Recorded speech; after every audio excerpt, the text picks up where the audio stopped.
All right, you guys, good morning. Enter the stars. Now, today is going to be a bit longer of a show, but this will be one of the more fascinating shows that we've done for a while, because today I found some brand new information about Ingresol Lockwood and his deathbed confession. The confession that seems to spill the beans on how he knew about Baron Trump 113 years before he was born, and what that might mean for our future. You guys, it appears as though we are headed towards another presidential dynasty. Similar to the Bushes, they're already putting it out there who will succeed Trump, and of course Donald Trump Jr. is in there, but I believe that somewhere along the line, Baron Trump will also be in that lineup. And unfortunately, well, fortunately for those of us who are believers, right? Because we're awake and we're expecting an antichrist. We know where we are in the timeline, and we know that an antichrist is coming. We will not be deceived. We will not accept the mark, because we know that that prophecy also has not happened yet. So we're expecting it. And so this dynasty seems to have some of the hallmarks of Antichrist biblical prophecy. So strap on your seatbelts. Today is going to be a marathon. First of all, thanks to those of you who yesterday politely corrected me on the Donald Trump meme coin. The Troy ounce was on the meme coin, and I was reading it upside down, of course. And it's funny because usually I'm really good at reading things backwards and upside down, but I missed that about the 666 on Trump's meme coin being basically 999, the purity of the coin, and the 1 Troy ounce on the coin. Now, the point I was trying to make, even though I missed that very huge glaring mistake, which, look, I'm one of those people. I'm humble enough to admit that I missed that. Okay. But the point that I was trying to make was that the coin was designed to be inverted in relation to Trump's face. So the 999 was intentionally made to be read upside down in relation to Trump's face. That was the intent of it. Now, remember, that coin was not the official image, but it was a spiritual harbinger for the other 666s that we already had found and connected to Trump over the years. Here's one such example in the graphic you're looking at on your screen. The fight, fight, fight, of course, FFF, and the link to the original meme coin. And of course, Trump on the 66th floor penthouse, and a 60-inch plus 60-inch plus 60-inch tall statue that was made for Trump. And I don't know if he retweeted that statue or circulated it on his social media website, but he did acknowledge the statue. There's more proof of the 666. We also, remember, did a full show on Trump, The Apprentice. There was an episode literally named Motel 666. And they started the episode in front of Trump International Hotel, suggesting that Trump International Hotel was the true Motel 666. And then we found also, I'm just going over all the 666s we found attached to Trump over the years, so you can understand how this works. And then, of course, there was the Trump penthouse floor plan on Trump Tower. And when you flip this, we had found in a previous video, you can see the 666 in the floor plan. 6, 6, and the 6 down here. So that's the quick summary on all this. The 666 mark symbolism attached to Trump. So when we saw that on the coin, we're like, that means something. Now, remember, it's never just one thing. You have to look at all the evidence. And also remember that everything is flipped upside down. So Why do they do that? Well, they do it so that we fight amongst ourselves when someone feels something is a stretch. The flipping of things essentially brings out the ego in people. It brings out the pride if they have latent feelings that are still in the right-left paradigm. In other words, if they feel as though someone in power is being picked on, or they still have feelings defending a certain person, then all it takes is flipping something and they will not believe it. And then they will attack the very people who are trying to show them the information. Okay. So I went into the Bible because I wanted to see if there's biblical precedent for things being reversed. And I will show you that right now. There is an obscure passage in the book of Esther. What is it about? They literally reverse the letters to try to undo a decree that was against the Jews in the Bible. Good morning, everybody. Welcome to the show. This is it, you guys. The book of Esther, Esther chapter 8. Again, they were trying to undo a decree against the Jews by reversing the letters. Now, it's interesting because the Hebrew language is backwards, or maybe the English language is backwards and the Hebrews got it right. I don't know. But it says here, if it please the king, and if I have favor in his sight, and the thing seem right before the king, and I be pleasing in his eyes, let it be written to reverse the letters devised by Haman, the son of Hammedatha, the Agagite, which he wrote to destroy the Jews, which are in all the king's promises.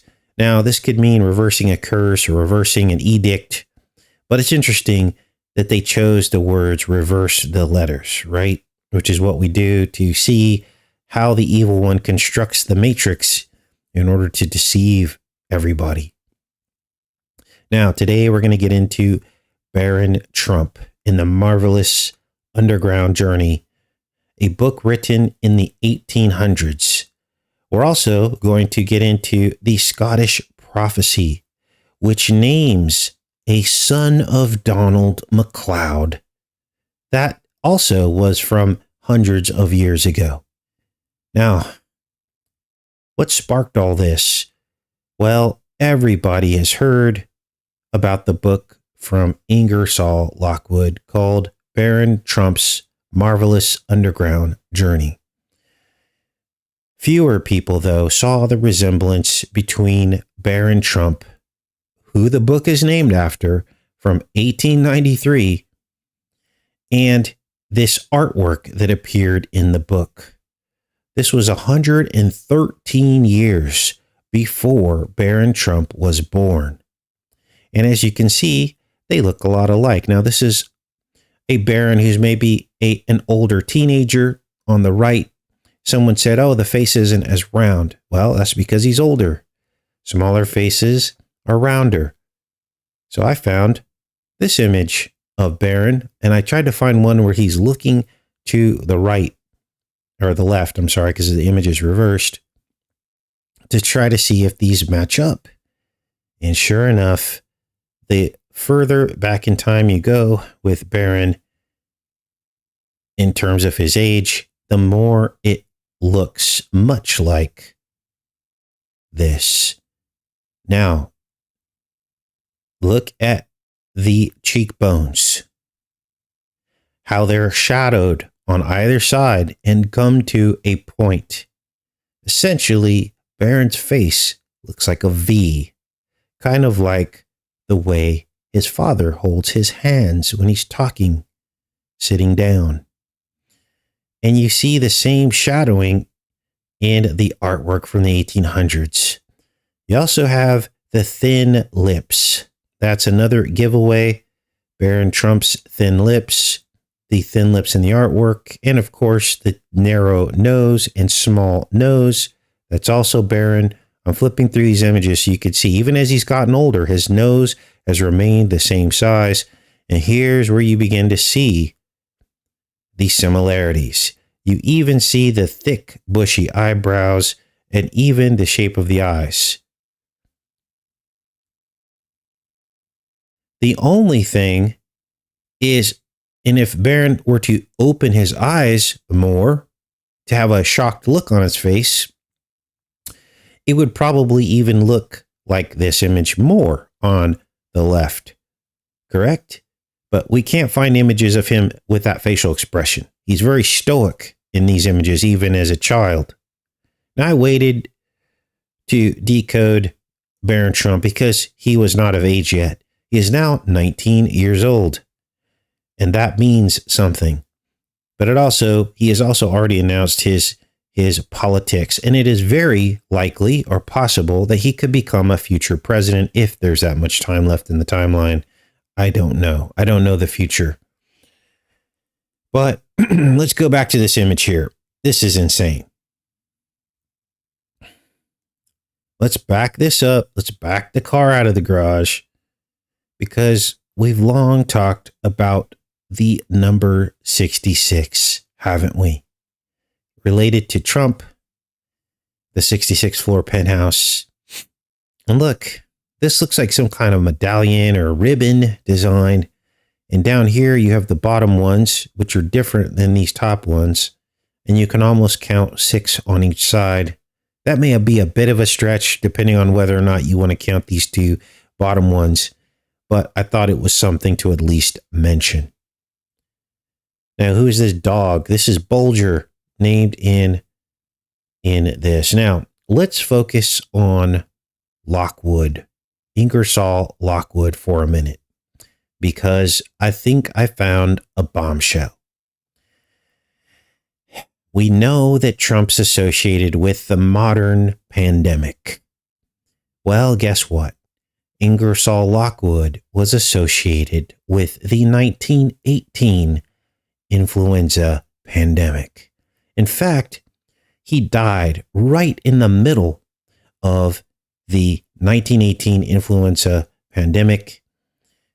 Trump has mentioned 1918 many times throughout his presidencies when dealing with COVID. Now, I want to be clear here. We're looking at synchronicities.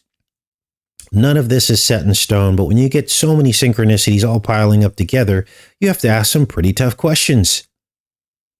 A man who wrote a book in the 1800s named directly after Barron Trump, who died at 77 years old during the pandemic. You guys, Trump was 70 years old, 7 months and 7 weeks old during his first presidency, when he was first inaugurated. Did I get that right? Somebody correct me in the chat. And all the other 77s and 777s associated with Trump as well. Trump is the Gemini president. Anytime you see double digits, we know he's all over it. 88 miles an hour, Back to the Future Biff, which the creators of the movie franchise Back to the Future admitted that Biff was made after Trump. Then we have Trump's 66th floor penthouse, another Gemini number. We also have 77. This is the age he was. Well, he wasn't 77, but it was 70 years, 7 months, and 7 weeks or something like that when he was first inaugurated. So he's got double digits all over him, doesn't he?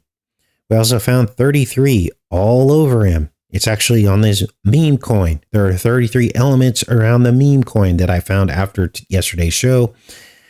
And of course, what else is the 33 associated with him? 33,000 square feet of business office space in Trump Tower, 33 bedrooms at Mar-a-Lago, or something like that. We went over all the 33s as well. And that's because Trump is the builder as well. He is probably the top Freemason of them all. Now, let's continue to break down Ingresol Lockwood, and then we'll get into all of these re-uploads that we did on Barron Trump. Now, here's the bombshell. There's something really weird about Ingresol Lockwood. Very near his deathbed, he said something that we're about to decode. Let me read exactly what he said on very near his deathbed. The end has almost come.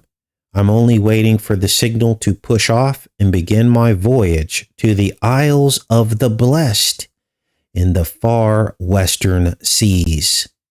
I have troubled in my mind at first, for my little bark, staunch though it may be, sat too deep in the water. It was overladen with conceits that wouldn't be current and merchandise that wouldn't be saleable in the Isles of the Blessed. Overboard with it. Now that I have lightened ship, I feel better. Lockwood died in Saratoga Springs 5 years later in 1918 at the age of 77. Now, most people just have probably read this during their research, but of course, we gave it the Enter the Stars treatment. And I found the Isle of the Blessed. And here's what you're not going to believe. Let me check in with you guys and I'll tell you, this is insane. This is literally insane because it explains everything. It explains how he knew about Baron Trump 113 years before he was born.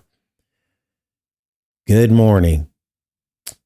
Now, we've talked a lot about what the enemy calls reincarnation. And it's not reincarnation at all, is it? It's demons, the spirit demons that we already know exist because Jesus exorcised many people, many demons out of people, didn't he? During his ministry. Those demons don't die. They just hop bodies. They went from people into pigs, ran off cliffs, and they just jump into different people. Therefore, demons are outside of the timeline. They can just continue hopping bodies down through time. And this is what I believe true their definition of reincarnation is. Now, the Bible says it is appointed for man to only die once. So your spirit in your body only dies once. But that doesn't mean a demonic spirit can't inhabit other bodies down through time. They're not human spirits. They're other spirits, aren't they? And this is what Ingresol Lockwood was talking about. Let's get into it. The Isle of the Blessed. What is it? Reincarnation, which is demonic possessions. Demons hopping bodies down through time.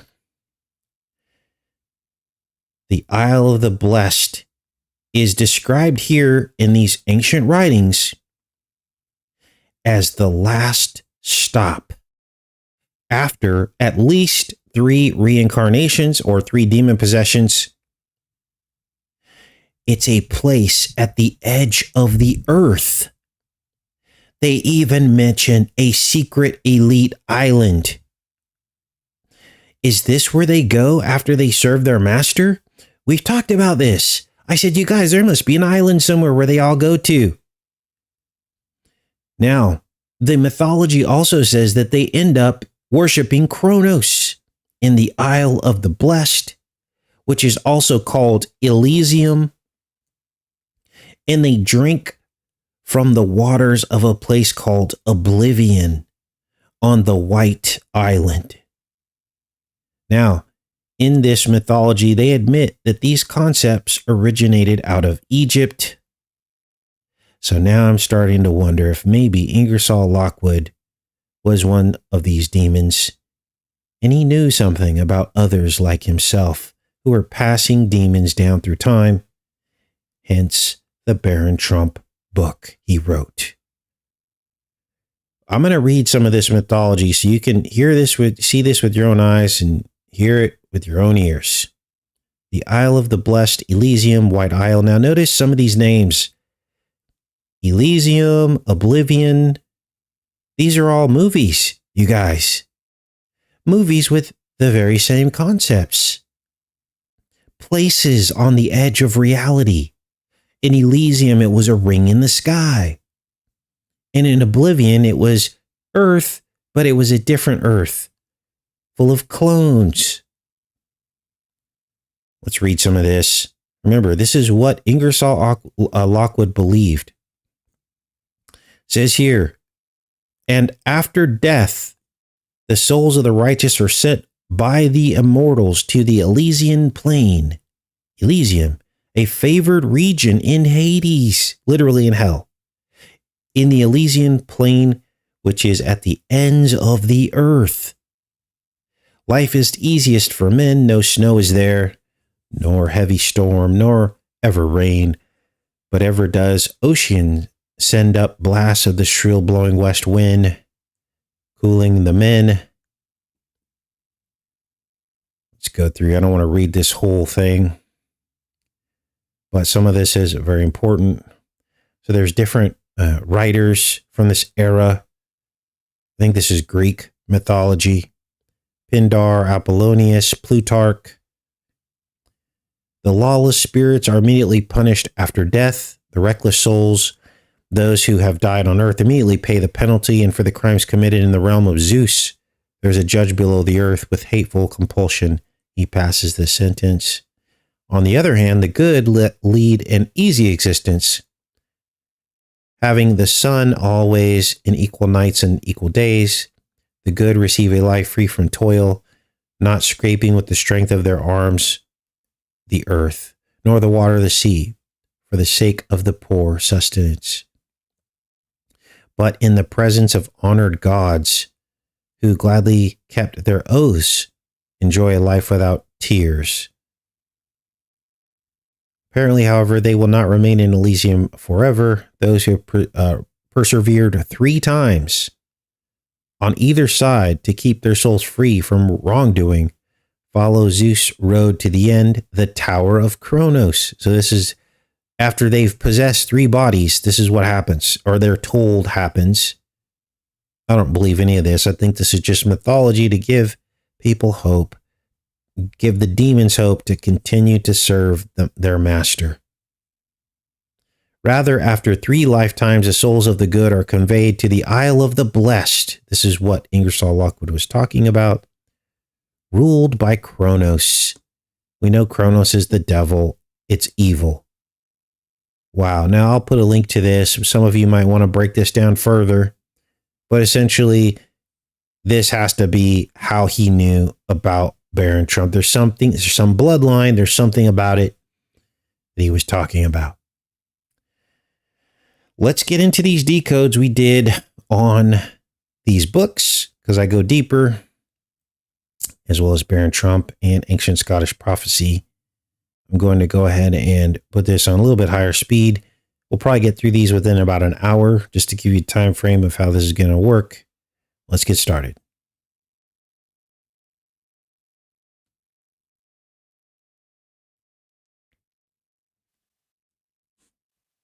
Good morning, everybody. Welcome to the channel. Today, we're going to go back into ancient history and look at Scottish prophecy. A man by the name of the Bran Seer looked through the glass of a hollow rock. Now, I don't believe that all prophets are good prophets. Obviously, there are satanic prophets as well. So it's up to you to decide which category this prophet falls into. But what we're going to cover today is new information. It's very cryptic. It's something that we found. And we're going to start out today's show with a definition. Gom Jabbar. This is from the movie Dune. And the Gom Jabbar was a poison needle. And it was used to test the humanity of a character in the Dune films named Paul Atreides. What does Gom Jabbar mean? Well, according to the Dune Wikipedia website, it means forced god medicine. Forced god medicine. So today we're going to talk about the forced god's medicine, the Gom Jabbar, and some aspects of the new Dune film. I've got a few clips, and these aspects of the Dune film seem to point to an ancient Scottish prophecy by the Bran Seer. Now, we talked about other Scottish prophecies years ago related to the T-Man. And I put a link to a video that we did where we put all of those prophecies together in one long show. It's about an hour long. I put a link of that in the description so you guys can see what is going on. Well, today we found another aspect of these Scottish prophecies that I didn't see before, and it seems to have predicted the origination and the manufacture of the first poker made by the T-Man. It appears that this was all prophesied by the brand seer, who spoke of a boy, MacLeod, which I believe is T's mother's maiden name, from the Isle of Harris, which is where T's mother was from, a left-handed son of Donald, which is, of course, Baron, who would wield a Cabar or a Jabar, which is what it's called from Dune, which means forest god's medicine. It's a poison antler. He would wield this to prevail against his enemies, which I believe are God's people. First thing we're going to do is read the prophecy, and then we'll come back to all of the bits and pieces of this. Now, here is the thumbnail that I put together. I uploaded this on the Facebook group. If any of you guys want to download this, this was one of the needles that was sent in to try to kill Paul Atreides. Here's the Gom Jabbar, the prick. Here is the prophecy. Here is Cabar, meaning Jabbar. They're the same word in different languages. The bagpipes, which appeared in the Dune film, and on and on and on. So let's read this prophecy. Remember, Jabbar is the jab. Just want to be clear here. Now let's go keep watching, in case you're a little bit confused so far. And then we'll piece all this together. It says, Kenneth foretold. Now, who is Kenneth?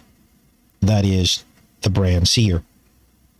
He foretold that, however unlikely it may appear, the island of Luz, which is the Isle of Lewis, this was the T-Man's mother's birthplace, was in the Isle. Pausing myself again, because we found out that the Isles of Lewis, from the root word Leodis, Leodis, and MacLeod is spelled Mcleod. There's a Leo in there. Now we have a Leo Pope. You're also going to see Leo appear in tomorrow's Decode about the Final Destination Bloodline. The name Leo appears in that as well. So I'm just giving you the context of all this so you can make sense of this. Let's keep watching. Isle of Lewis. Here is his mother here. And here you can see it says Tong Lewis. Her maiden name was MacLeod, and you're going to see that appear in the prophecy as well. So, the Isle of Lewis be laid waste by a destructive war, which will continue till the contending armies, slaughtering each other as they proceed, shall reach Tarbert in Harris. So the battle starts in the Isle of Lewis, and then goes down to the Isle of Harris. Now, for those that don't know, let's go into Google Earth. Basically, what a tarbert is it's a thin strip of land connecting two locks and a larger body of water on each side. And as you can see here, I have found the Tarbert Harris on the map here, because that's where they say that this ended, right? It started on the Isle of Lewis and ended at the Tarbert of Harris. Let's go back into Google Earth.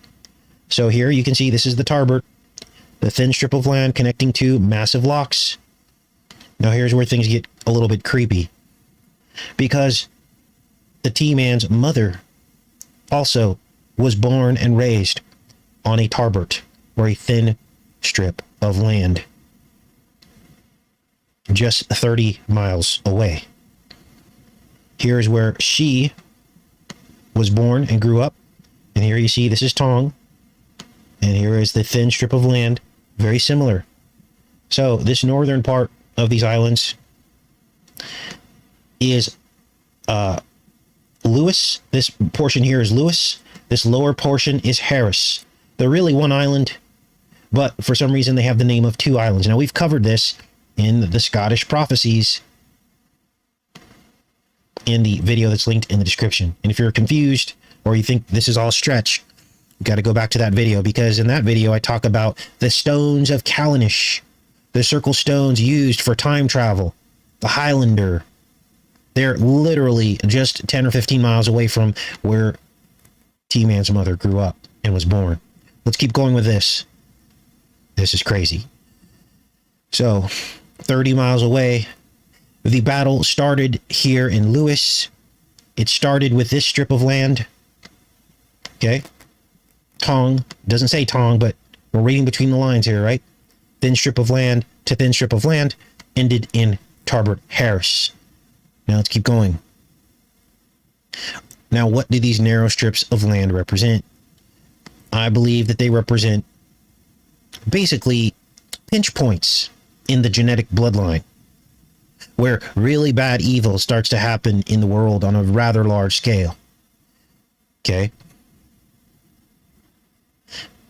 And for some reason, as these bloodlines intensify, the veil is pierced, and maybe part of its judgment upon the world for our sins, and God lets it through. He doesn't do the evil, but he lets it through, maybe to help wake people up. But as you can see, looking on this island, there aren't any other pinch points or these Tarberts on the island of note. There only seems to be about 2 of them. There's one where T-Man's mother was born, and there's one down here in Harris.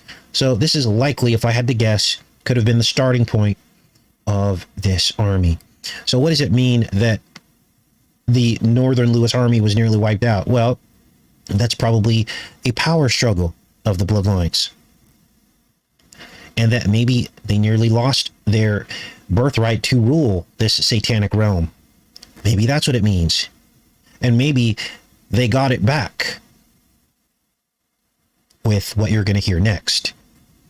In the cause of Tarbert, the retreating host will suddenly halt. An onslaught led by left-handed MacLeod, called Donald, son of Donald, will then be made upon the pursuers. The only weapon in this champion's hand will be a black, sooty Cabar, taken off of a neighboring hut. So, Donald, son of Donald, uses a black, sooty Cabar. He's left-handed. Now, this is crazy, because look at how the son of Donald is holding his phone. He's holding it in his right hand and using the left hand to scroll. I'm right-handed. When I pick up my phone, I pick it up with my left hand and use my right hand to scroll. So it appears as though Baron is left-handed, fitting the prophecy. Now, there obviously has to be a lot more synchronicities for this to work. So we're going to get into those, because there's many, many more. Now, this is chilling, because when you look at the proximity of the bloodline of the T-Man in comparison to where all this went down in this prophecy, and when I zoom out... Wait, I'm going to pause myself again, because I just noticed Cabar means giant, colossal, superhuman, which is, of course, Baron Trump's like 7 feet tall or something. Let's keep watching here. When you look at the proximity of the bloodline of the T-Man in comparison to where all this went down in this prophecy, and when I zoom out from this image here, this is when you'll really be able to grasp the accuracy of the prophecy. So, Tong, Lewis, Tarbert, Harris. That is a small island inside Scotland. And look at the proximity of all the places in the world. This very, very small place in the northern end of Scotland becomes the center for a very peculiar prophecy that seems to be playing out. Now, in the link to the video that I put in the pin comment, not the pin comment, but the description, we actually look at the Highlander prophecies as well. And if you're still laughing, going, Casey, come on, understand the man that wrote the Highlander book was invited to the T-Man's penthouse. The T-Man was also knighted into the Highlander cult, I guess you call it. And there's so many more things, again, talked about in the video in the pinned description. let's keep going with this because there's even more. So we've got this left-handed person mentioned in the prophecy, son of Donald, wielding a black sooty Cabar. So what's a Cabar? Well, let's take a look. A Cabar in Scottish Gaelic is a pole, a rafter, or an antler. A pole, a rafter, or an antler. A pole. Black sooty pole. Now, what else does this mean? Well, a Cabar in Turkish is a Jabar. In this instance, it means powerful, tremendous, huge, titanic, giant, colossal, superhuman. A giant, which of course is Baron. He's very tall. I think he's almost taller than the Dawn at this point. And so he's wielding a pole, probably a hollow pole, with black soot on it. And understand also that when it comes to bloodlines, the son is often mentioned as if it were talking about the father, okay? So don't get it twisted. Now let's keep going with this. So, basically, Donald MacLeod, son of Donald, is able to beat back the other bloodlines and win with the poker. Overpower their pursuers. At that point, the lose will then enjoy a long period of repose. That would be during the presidency. Now understand that when you're talking about an island of this size, the Isle of Lewis, which is basically what you're seeing on your screen right now, there are only a few thousand people on this island, and only a few dozens of those go by the name MacLeod, which was the T-Man's mother's maiden name. This is getting even more specific, isn't it? Now, what else do we have? There is a fictional Baron in the story of Dune. Here he is right here. His name is Baron Vladimir Harkonnen. And it appears to me that he may also be left-handed. When you grab someone's face, how do you grab them? This is from the first Dune film, 1984. You grab them with your left hand, don't you? Now, nowhere on the internet can I find, what he is, if he's left-handed or right-handed, Baron Harkonnen. But needless to say, this Baron is basically a miner. He's a greedy miner. And they mine what is called the spice.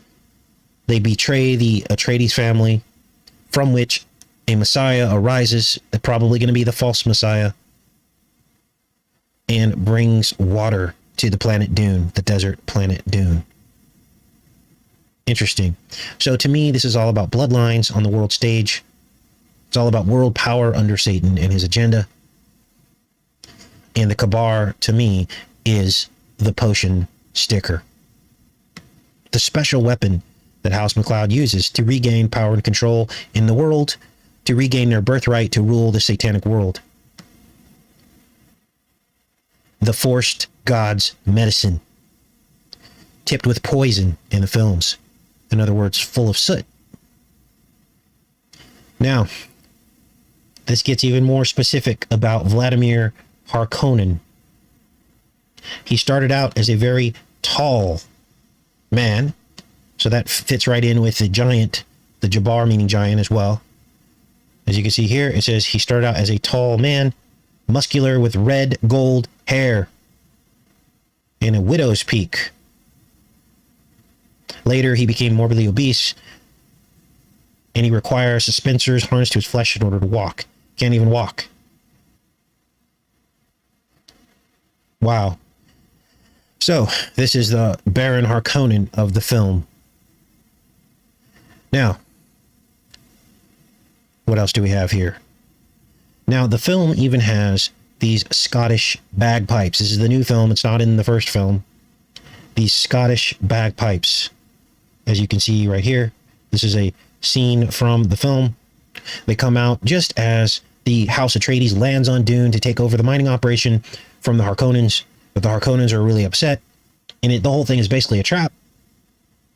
And as soon as the Atreides family starts mining, the Harkonnens come back and decimate them and kill almost all of them except for Paul Atreides, who becomes the Messiah of Dune. He's able to get the people of the desert to help him win back the spice. Is this all starting to sound familiar? Gafmanistan using the people of the desert to win back the spice. These unholy alliances that are happening right now in Gafmanistan. Well, it gets even more specific. Let's keep watching. Now I've got the Dune movie and some clips pulled up, and let's see what's going on here. I hold at your neck the Gom Jabbar. The forced god's medicine. The Gom Jabbar. The Gom Jabbar.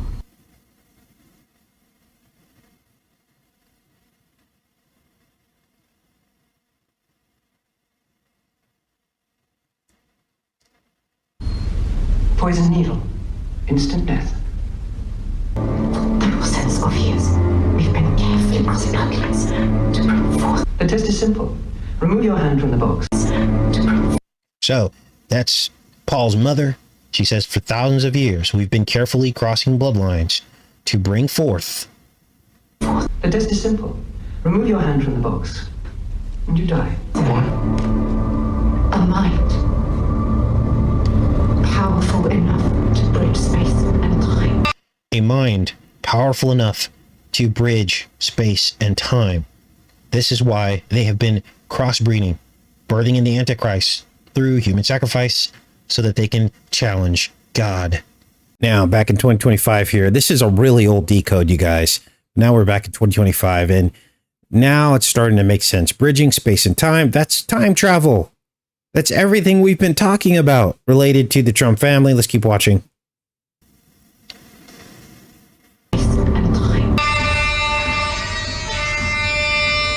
Wow, there are the bagpipes.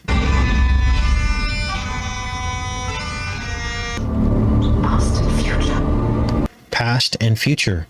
So this is about time travel. Are you getting chills yet? Because I am. What did we identify about the T-Man? Biff, Back to the Future. The makers of Back to the Future admitted that Biff was based off of the T-Man. This was back in the 80s. They had already identified him. Now, how could they have identified him that far back when basically he was just a millionaire back then? He might have been a billionaire at that point. But think about this for a second. Why would they put him in the biggest movie franchise of all time, Back to the Future? Because it's about time travel.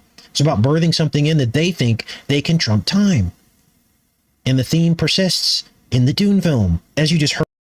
Now, I don't mention it here in this decode. We're back in 2025, but this isn't just about the Scottish prophecy, you guys. This is about the standing stones of Callanish, which were 14 miles from where Trump's mother was born, which were on display in the Outlander series, where she passed through the standing stones on the 5th of November during the Samhain festival. It's all connected. Trump's mother was mugged on Samhain on Halloween. Let's keep watching. Died at 88 years old. That's the time travel number again. Heard. And it has something to do with a sticker potion, which we're all being forced to take right now. A black sooty Cabar, or a Jabbar, the Gom Jabbar. Remember the operation under which it was created? Warp speed? The portal opened through mass sacrifice, just like in the film. Now, what are they mining? They're mining this substance called spice, which I believe it represents the actual sacrifice, because they mine it through fear. You saw the hand in the box. I call it the fear box. Under threat of getting poked with a poker in the neck, he had to keep his hand. The spice could also be the opium. Remember, OPH means serpent, or the opening of the eyes, being able to see through the veil. Let's keep watching. And in the fear box, And through the spice and the poker, they're able to fold space and time, or they think they will. They're able to obtain warp speed, which takes you through space and time. You can help us into a better future. We won't see profits like that for a while. Now, let me give you the backdrop of this segment. So this guy's like the military commander for the House Atreides, and they land on Dune to take over the spice trade, the spice mining and spice trade, right? Spice is the most valuable component in the entire universe. It allows them to fold space and time, to travel to distant parts of the universe. And it also has medicinal properties that help you to basically become a seer. You can see into other realms. You can see things. You can read people's minds. You can do all these things if you have the spice, right? So what is this really? The spice is crenodrome. That's what it really is. It's said to taste like cinnamon. So that would be like the melatonin that's harvested. It's all harvested through fear. So you got that component in it as well. So they go to Dune. They land there and they realize they might be sitting in a trap. All the equipment that was left by the Harkonnens under order of the Emperor, which I don't believe they show the Emperor really in the film. They might very briefly show the Emperor in the beginning.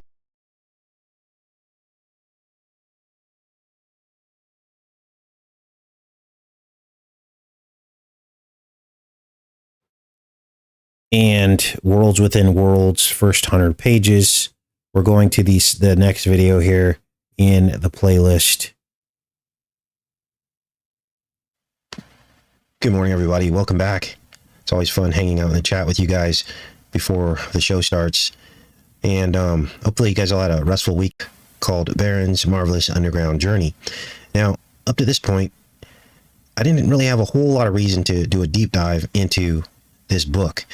But we had made some basic observations a couple years ago. But here's what made me pick this back up again. One of you reminded me that Barron's Underground Journey had been compared to Gulliver's Travels. Now, here's the thing. The artist that did the background scenes in the 1939 Gulliver Travels film, he also painted the patio at Mar-a-Lago, Thump's Florida mansion. And here are some images from that particular painting. Here it is right here. This is actually from the dining room, but this mural was likely also painted by the same artist. His name is Louis Jambord, and as you can see, it is a scene of a shipwreck, which of course was the central theme in Gulliver's Travels. Now, Louis Jambord, this artist, this is actually the dining room, one of the dining rooms from Mar-a-Lago. Louis Jambord also painted murals for Edison's Hotel and the Tesla's Wyndham New Yorker. So there are some connections here, aren't there? Between Barron's Underground Adventure book and the Thump family. So I began reading through this book page by page to see if there were any other references. And what I found were direct references to many of the things that we had covered in other decodes surrounding the Thump family. Portals, magnetism, electricity, funnels, spirals, nested realities, and worlds within worlds. Now, understand that this book is acknowledged even by the mainstream as some kind of bizarre, I guess you call it an art imitating life occurrence. So, we're going to dig even deeper, not just on the surface, not just with the name synchronicities, because there is a Donald character in there that is the father of Barron. As you can see here in this Wikipedia article, there's a Thump Tower reference. A castle thump is what they call it in the book. We're going to get even deeper, and this analysis will basically serve as a historical record that hasn't been done before. So I'm excited about this, and I did find a lot of stuff, and that's what we're going to cover today. But before we do, the first thing I want to do is show you what I found in a particular movie called Gulliver's Travels, because I wanted to see if there were any other theatrical remakes of Gulliver's Travels, because the original one was from 1939. Sure enough, I found the remake with Jack Black in it. This was from 2010. Many of you will remember this film, Gulliver's Travels with Jack Black. It did pretty well in the box office, but it didn't get very good reviews. And I found some stuff in there that was just pretty crazy because it's all about portals and funnels and spirals and everything else we've been talking about. So let's take a look at this. What you're going to see are clear depictions of Shiva, the destroyer. Shiva also opens portals, okay? And that's why she is pictured at CERN. There's a giant Shiva statue because that's exactly what they're trying to do there, is open up portals to hell. So it's kind of interesting that this would appear in Gulliver's Travel. Let's take a look at this. There it is right there. Shiva appears. Now, there's a whole plot line to this, and we're not here to really get into Gulliver's Travels, the movie with Jack Black in it, but I wanted to show you some of the symbolism from the film. As just before he goes off on this journey to the Bermuda Triangle, which again is another portal, to write a story, to be a travel writer, to impress this girl, right? But he has really no idea what he's doing because he's just a mailroom clerk. Wow. I am so impressed, Gulliver. I had no idea you were such a good writer. So here is your column basalt tree stump symbolism, these twisted portals that once reached the heavens, but in this case it is a water spout, a water funnel, and this is what draws Jack Black into this portal and how he ends up in the land of Lilliput.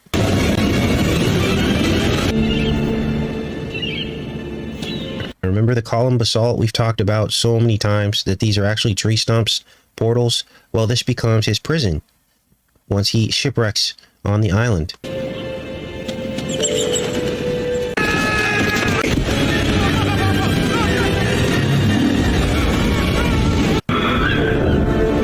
There you see the clear images of the column basalt.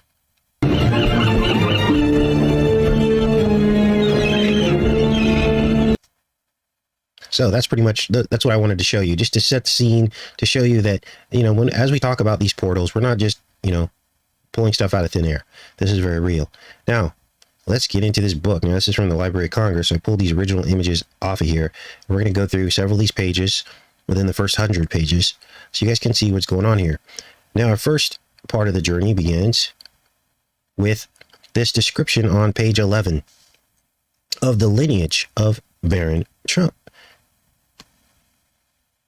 Let's read this. It says, as doubting Thomases seem to take particular pleasure in popping up on all occasions, Jack in the Box like, it might be well to head them off in this particular instance by proving that Baron Trump was a real baron and not a mere baron of the mind. The family was originally French Huguenot de la Trompe, which, upon the revocation of the Edict of Nantes in 1685, took refuge in Holland, where its head assumed the name of Van der Tromp, just as many of the other French Protestants rendered their names in Dutch. So we have this bizarre connection of these name changes, right? And which we do know happened. Used to be Trump, used to be all kinds of different names before he settled on Trump, right? And now all of a sudden we have this 1890s book with these very specific entries in it. Now the French Huguenot connection is pretty crazy because Thump actually has a building. The Trump Plaza in New Rochelle is on Huguenot Street. As you can see right here, 175 Huguenot Street. Now, we did a whole analysis on this Huguenot connection a long time ago about the Thump family, and it does go deeper. Links into all kinds of stuff related to time travel. The Huguenots were actually mentioned in the time travel series called Outlander, and that pretty much was a biographical story of the Thump family. His mother was actually born near those standing stones at Callanish from that series. But something else happened here in New Rochelle. Many of you remember we did a drive-through in New Rochelle because that was the first place where they basically set up a quarantine zone. Remember that? They were practicing, and Thump was working with the governor and basically getting ready for the lockdown. Happened on Friday the 13th, actually, is when that lockdown happened. I think it was locked down for 13 days, something to that effect. And I was warning you guys about this, that, hey, look out. This will be the rest of our life if we don't stand up and say something now. Drove right through the zone and he has a building there, so that's probably why he chose that area to do the quarantine zone. Hindsight really is 2020, isn't it? There was actually a some kind of what do you call it? Christening of the building as well. There's actually video of that when the first christened the building, I guess back in 2007. So let's keep going with this because there's more. Now, Barron in the story has a dog named Bulger, and Bulger begs Barron to leave Trump Castle and go on this journey to find a portal to a world within a world. Let's go to page 24 and read about this. Now, we talked all about this nested reality, worlds within worlds. Remember? Oh, here it is. To my dear four-footed foster brother, as you may remember, dear friends, my brain is a very active one. Let's make that a little bit bigger for you guys. This interface is kind of weird. And I've become interested in a subject. Castle Trump itself might take fire and burn into the legs of my chair and become charred before I would hear the noise and confusion or even smell the smoke. Now, this is weird because I was just watching a video from Shaking My Head Productions, and there was Hulk Hogan talking about a burning Trump Tower and Trump being like coming out of the fire of it or something like this. Do you guys remember that? Hulk Hogan was giving the speech about Trump and burning and Trump coming out of a burning building. It was weird. And here we are, and they're talking about, this burning Castle Trump once again from this 1890 novel. And let's keep reading.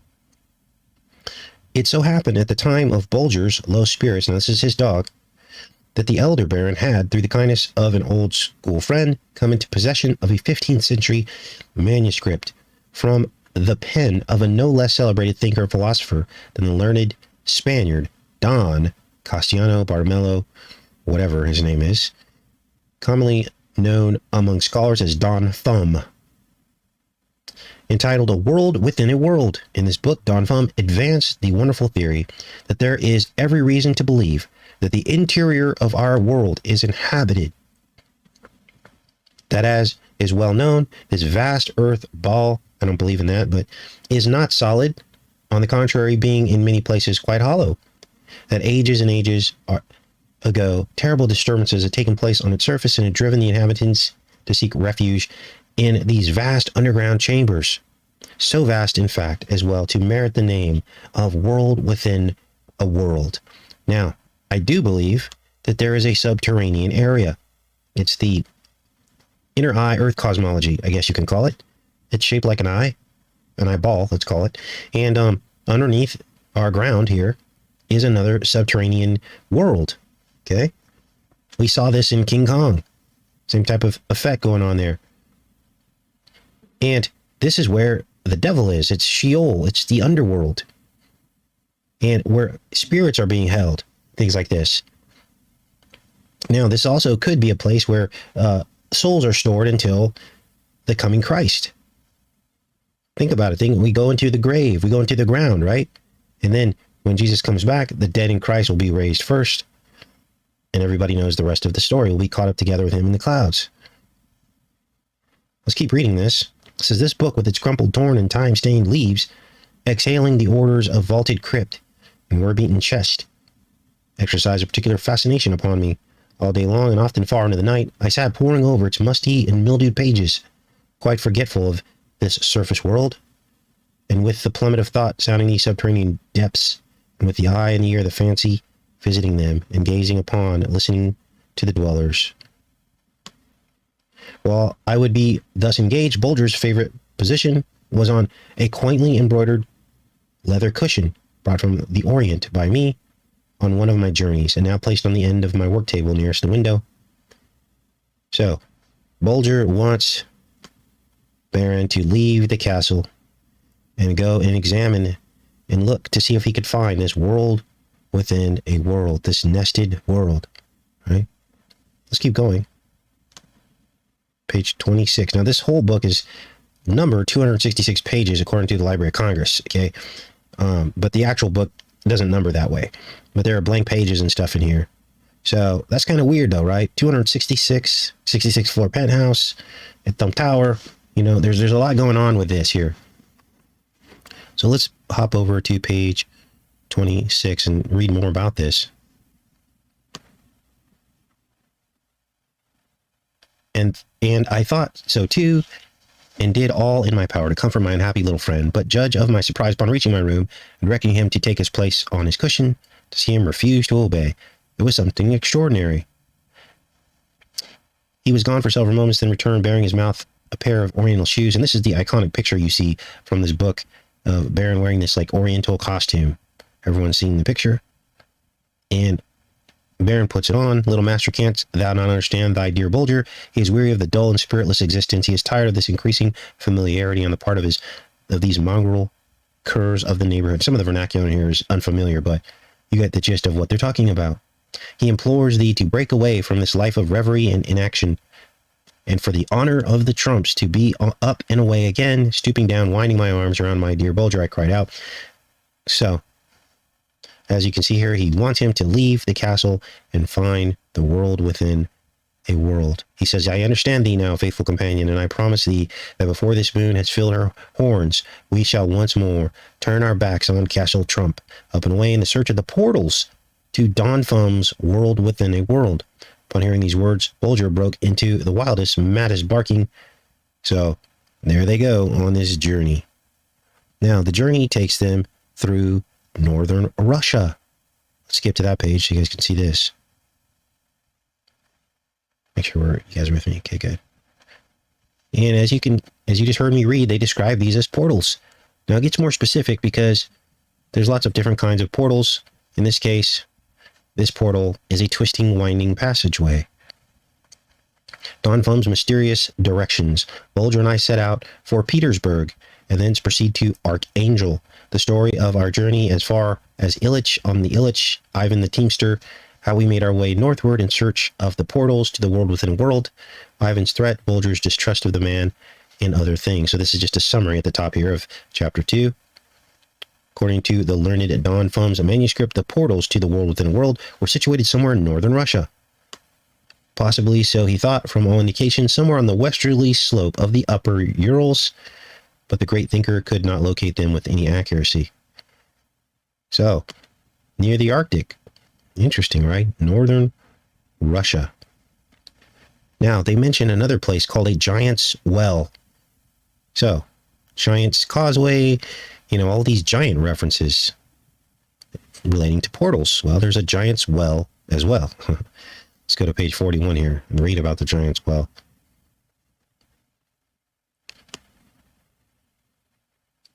Judge of their amazement, dear friends, as their eyes fell upon the calm and skillful driver bracing himself on the front seat, and with oft-repeated backward toss of his head, urging those horses to bear his beloved master further.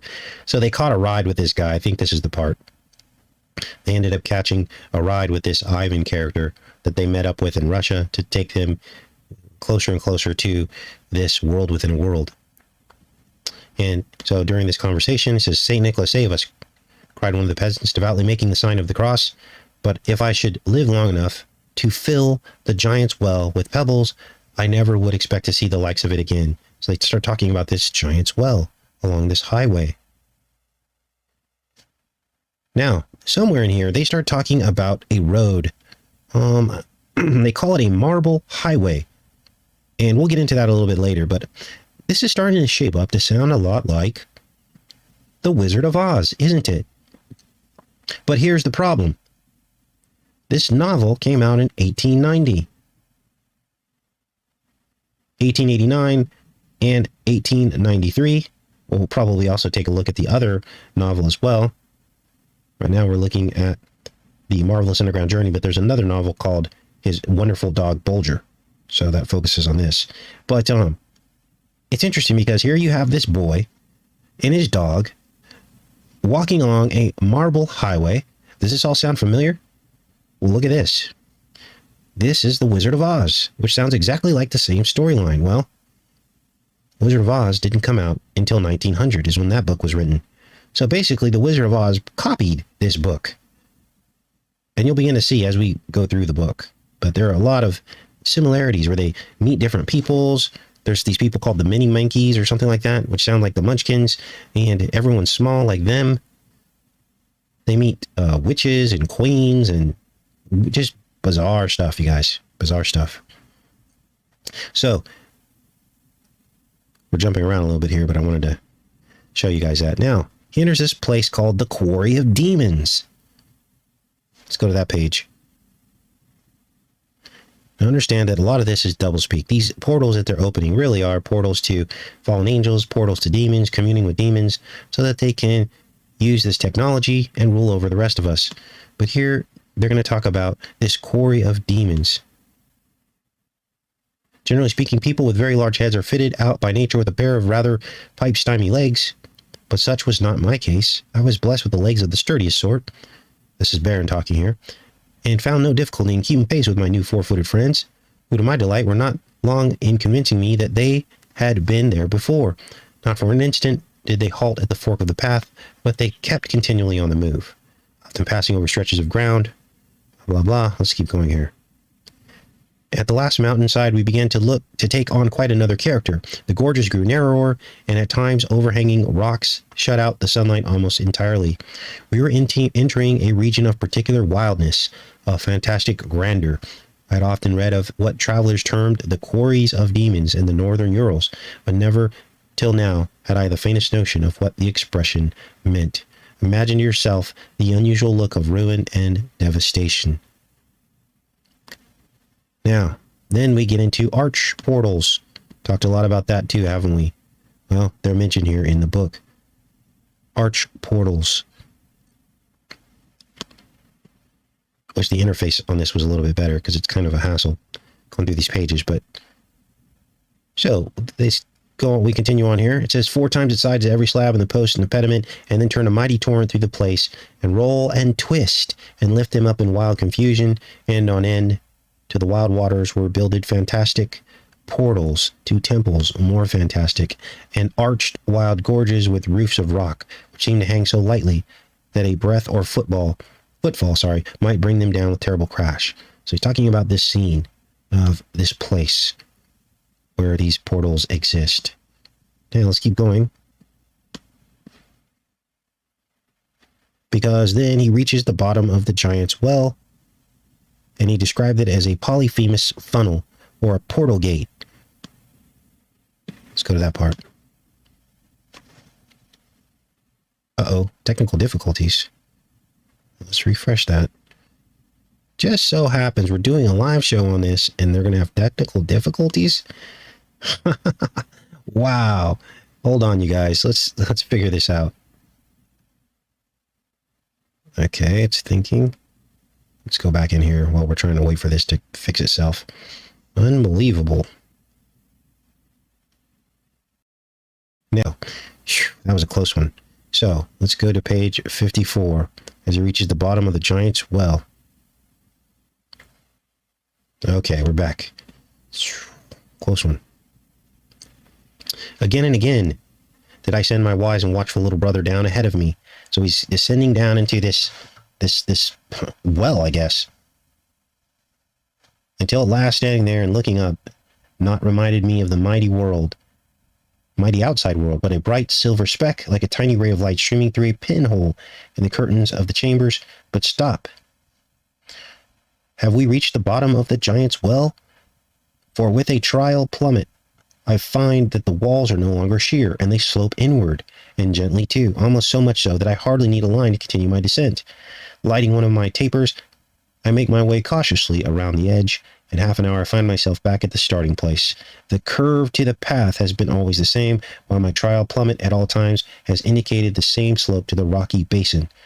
And then, for the first time, 2 certain words made use of by that learned master of masters, Don Foam. Till then, a mystery to me stood out before my eyes as if written with a pen of fire upon those black walls thousands of feet below the great world of light which I had quitted a few hours before. Those words were polyphemus funnel. So he's in a giant tornado funnel-like area, descending into the giant's well. Pretty descriptive, isn't it? Now, next page, he describes it as a cone as well. Same concept.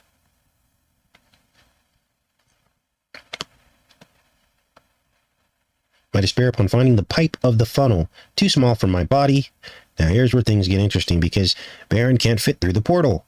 But watch what he does next. A ray of hope breaks in upon me, full account of how I succeeded in entering the pipe of the funnel, my passage through it, Bulger's timely aid, the marble highway, and some curious things concerning the entrance to the world within a world. So, the rocky sides of the Polyphemus funnel were apparently as well polished as those of any tin funnel that I'd ever seen hanging in the kitchen of Castle Trump. So, making fast my tackle and taking Bulger in my arms, away we were sliding down the side with the line passed under my arm for safety's sake. It was nearly 100 feet to the bottom, for I had measured off the full length of my line before I'd come to the apex of this gigantic cone. So, down through the portal. And you just heard them mention the Marble Highway, and we definitely have a connection to the plotline of The Wizard of Oz. But as we said, The Wizard of Oz had not been written for 10 more years after this book published. Now we're going to get into the electric universe. And this is where we begin to see clues of things that might relate directly to what is happening right now. Now understand that the electric universe was in its infancy in the year 1890 in the real world. And so we have Barron entering this coil pipe. I guess it's a tin pipe, maybe.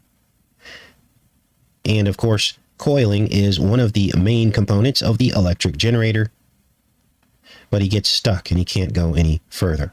Now that could be a reference to a magnetic polarity, that magnetically he could not pass through. So what does he do? He wraps himself up and he smears black lead all over his body so he can, quote unquote, fit through the funnel. Now, as we read this, understand that lead is diamagnetic. In other words, it repels magnets, powerful magnets, which is exactly what you would need to slip through a magnetic portal, right? A coiled wire. Think of the copper being coiled the way it was. Let's read this. It was tight as I could bear and change the slip knot into a hard one. Then, having made the other end of the line fast to the side of the funnel, I proceeded to wind myself up, as housewives often do, a big sausage, to keep it from bursting. This done, I set about rolling in the black lead until I was thoroughly smeared of it. There was now but one thing more to do before dropping myself into the pipe, and that was to make fast the weight to my feet. It was no easy task, wound up as I was, with my arms lashed down against my body, but by the use of the slip knots, I finally accomplished the feat, and sitting down, put my legs into the pipe and drew a long breath, for I felt as if I was skewered up in a straitjacket. Bending down, I called out for Bulger. So he sent Bulger down first. Bulger went through okay because he was a small dog, and then here he comes with this technique that he uses to slide down through this pipe. So he's successful by wiping this lead all over him. So what is this about? Well, lead is diamagnetic. And basically it repels magnets. Here's actually a video one, I think I have a video here on it. Here it is here. Let's play just a part of this. Hi there. That's the brass and the lead. This guy takes this Copper. So geode. No, I'm sorry, not geode. A neodymium magnet, which is a very powerful magnet. So that's the aluminium, then the brass, then the lead, and then the copper. And the G-clamp. You'll see it goes slowly over the aluminium, then quicker over the brass, a lot quicker over the lead, and then it slows down again over the copper. And that's because of the different electrical resistivities, the electrical resistance. The copper has got the lowest resistance, then the aluminium, then the brass, and then the lead. And the lower the electrical resistance, the higher the current. The higher the current, the stronger the magnetic field that's produced. So, was Barron smearing this lead all over his body? Was this magnetic in principle? You have to ask yourself. I believe it was. I believe that they were describing a magnetic type of electrical interface that allowed him to get through this portal. And this is the whole basis of this whole Trump the Time Traveler aspect. Biff Tannen. Back to the Future. There's some kind of technology where they're opening portals. So let's keep going with this because there's more. You're going to hear him describe this threading or screwing or revolving motion, which is definitely part of what would be necessary to pass through these portals. Remember, portals are twisted gates, is what they pretty much are. Now, a couple of you did a really good job, and maybe you still are as we're having this discussion. You did a really good job showing the scriptures that talk about whirlwinds and tornadoes and pillars of cloud and the different things mentioned all throughout the Bible with reference to portals and different prophets of the Old Testament. So this isn't just a concept that we came up with. This is actually biblical as well. Now let's keep going with this. Let's read this. It says, my hands wedged so closely to my sides, but at the moment I still had discovered the cause of my coming to such a sudden standstill. I had struck a portion of the pipe that had a thread to it, like that which encircles a bolt of iron and makes a screw of it. And the thought came to me that if I could only succeed in giving a revolving motion to my body, I would, with every turn, twist myself further down toward the end of the pipe. I could feel that my knuckles and fingers were being bruised and lacerated by this arduous work, but what cared I for the keen pain that darted from the hands to the wrists and wrists to the elbows? It was like twisting a screw slowly through a long nut, only the thread in this case was on the nut and the grooves in the screw, and the screw was my poor bruised little body. All of a sudden, by the swinging of the weight, I could tell that I had passed out in the lower end of the pipe.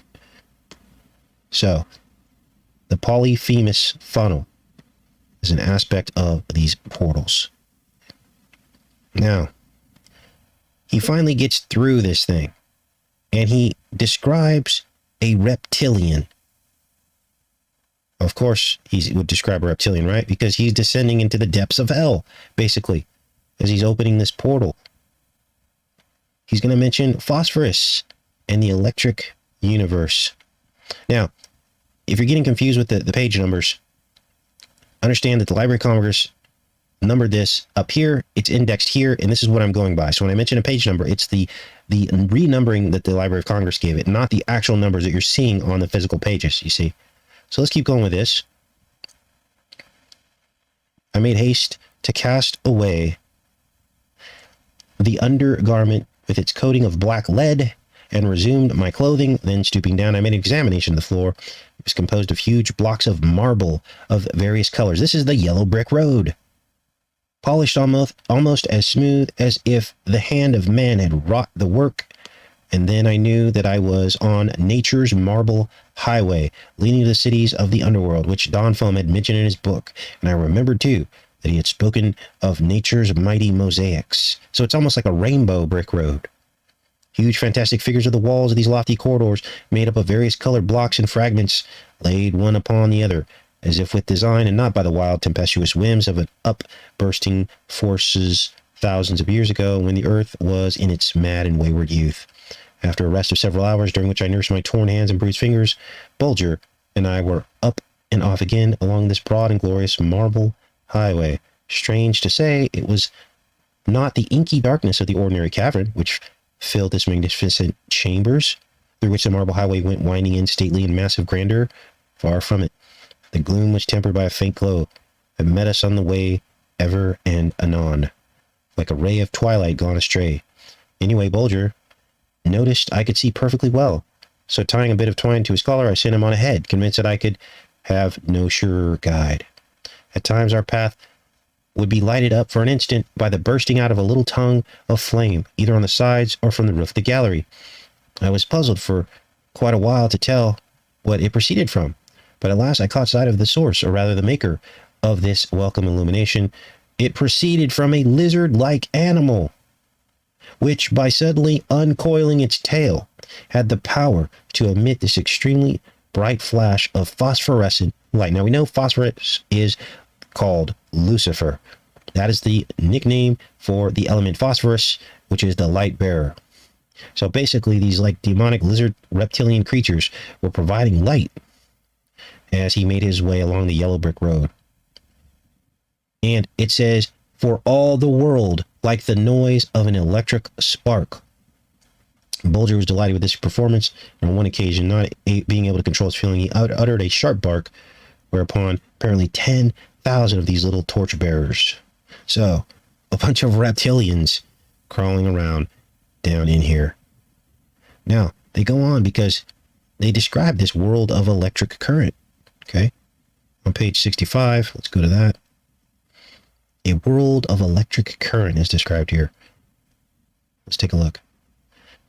Mysterious glow would return, beginning with the softest yellow, then changing from a dozen different tints, and like a fickle maid, uncertain which to wear, put all aside, and don the lily's garb.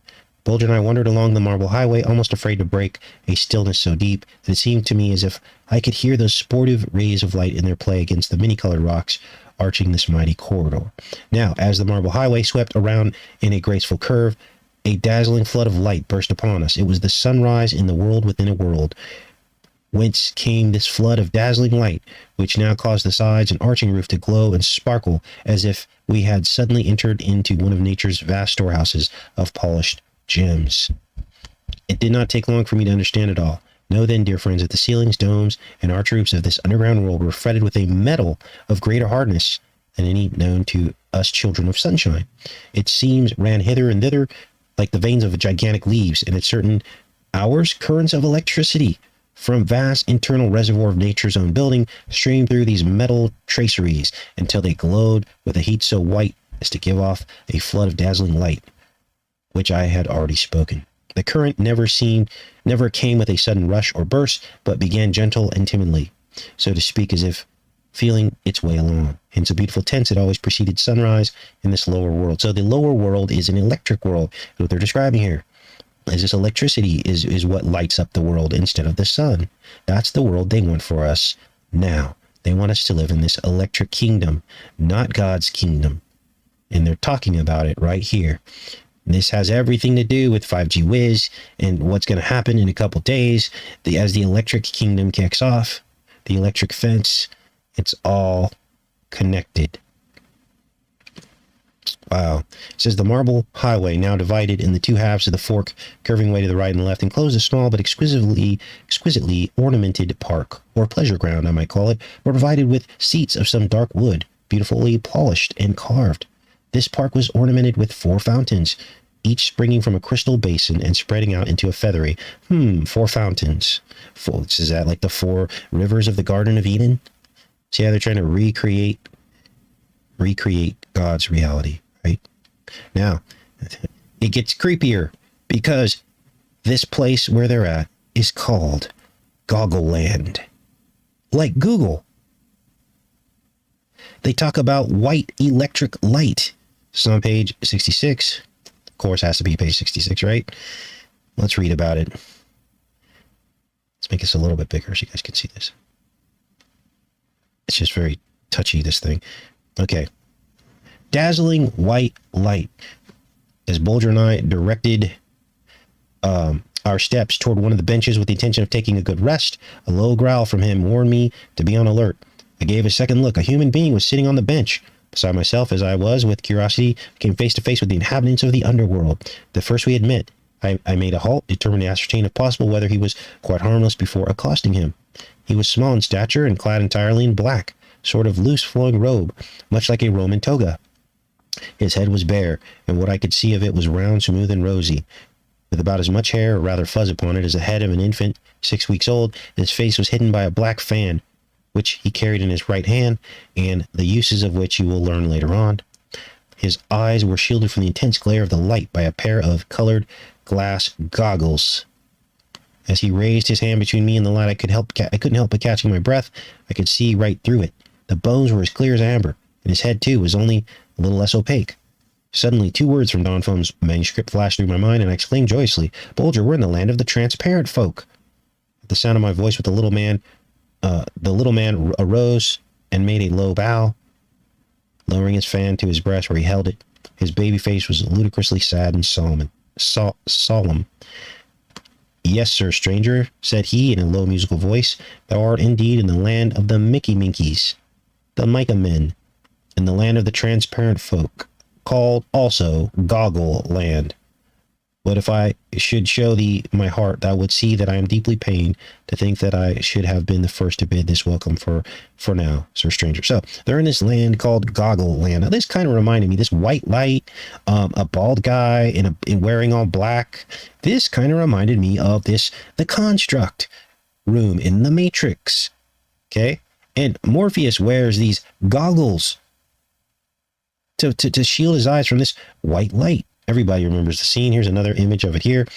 They're in the construct with the red chairs. There's Neo, the neodymium magnet, remember? And Morpheus with his glasses, his goggle-like glasses on, right? Weird. Now let's keep going because there's a couple more pages we're going to go over. Then we're going to take a break. I'm going to go into the chat with you guys. And we will pick this up tomorrow. I'll spend the rest of today reading, hopefully, the rest of the book. And I'll pull out the highlights for you guys. But wow, right? Electric universe, the white light, the white room. It seems to all be there. Now, we're going to go to page 85. That'll be the last page we cover today. And just like in the Matrix, everybody spends all of their time, or most of their time, asleep in beds. Like the pods. Let's go take a look. Brief account, hold on, of the Dr. Nebulous, Lord Cornicore, Sir Amber Opaque, who tell me many things that I have never knew before, for which I was very grateful. Lord Bulger and I were more pleased with our new friends, although so eager were they to make us thoroughly comfortable that they overdid matters at times and left me scarcely a moment to myself in which to make an entry into my notebook. They were extremely solicitous lest in my ignorance I should set down something wrong about them.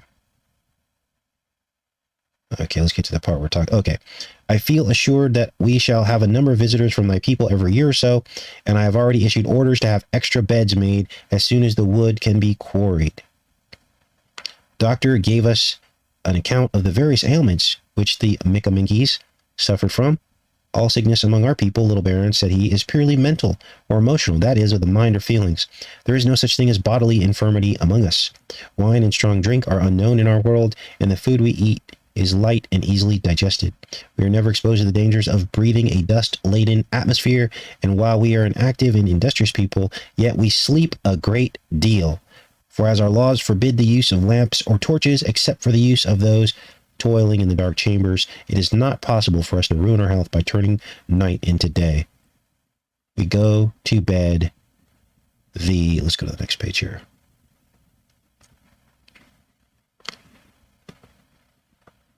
The very amount that the river of light ceases to flow. The only elements that ever gives me the least trouble is what they basically call laughing too much. The inclination of being too happy. So they sleep a lot. And it's crazy because they actually describe these beds. They're like benches that turn into beds. As they're walking along this highway, these benches just automatically, they just touch them and they turn into beds, and then people go to sleep when the sun goes down. So I'm back in the chat now. And those were the highlights from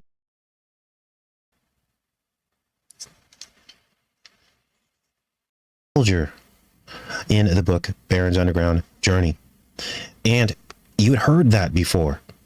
Well, what you found, what I found after digging into this was that there were lots of similarities between the Wizard of Oz in the book, but of course, the Baron's Underground Journey came out about 10 years before the Wizard of Oz book was written, and lo and behold, the actor who played the Scarecrow in the film The Wizard of Oz, that came out in 1939, years later, his name, as you can see here, is Ray Bolger.